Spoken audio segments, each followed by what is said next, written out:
এখন ঘড়ির কাঁটায় সময় প্রায় 6টার মতো। এখন একটা সচেতনতামূলক ভিডিও আমার মনে হয় আপনাদেরকে বলা উচিত।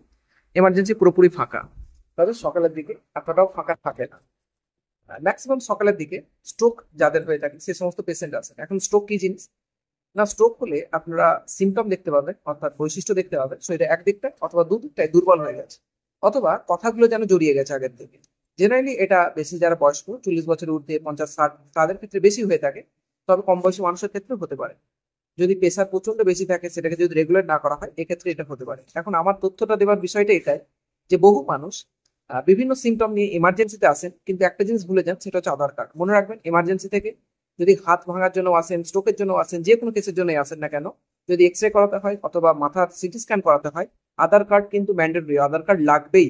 সুতরাং বাড়ি থেকে যখন বেরোবেন, বহু গ্রামের মানুষ এটা ভুলে যান যে আধার কার্ড নিয়ে আসেন না। বাড়ি থেকে বেরোনোর সময় অবশ্যই আধার কার্ড নিয়ে আসবেন। যত তাড়াতাড়ি আধার কার্ড নিয়ে আসবেন, তত তাড়াতাড়ি ছবি করানো যাবে, তত তাড়াতাড়ি ট্রিটমেন্ট চালু হবে। বহু মানুষের আধার কার্ড না নিয়ে আসার কারণে ট্রিটমেন্ট কিন্তু একটু হলেও ডিলে হয়ে যায়। কিছুক্ষণ আগে প্রায় 5:30টার দিক করে একটা নবদ্বীপের পেশেন্ট এসেছিলেন, যেটাকে কল্যাণী আমাদের মেডিকেল কলেজে রেফার করা হয়েছে। ওখান থেকে মোটামুটি স্ট্রোকের বোঝা যাচ্ছে সবকিছু, কিন্তু আধার কার্ড নিয়ে আসেননি বলে একটুখানি ট্রিটমেন্ট চালু হতে দেরি হয়েছে, কারণ ছবি হয়নি।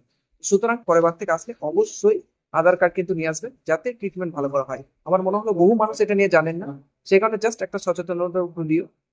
দ্বিতীয় কোন একটা ভিডিওতে দেখা হবে যেখানে এই ধরনের কোনো তথ্য শেয়ার করার চেষ্টা করবো।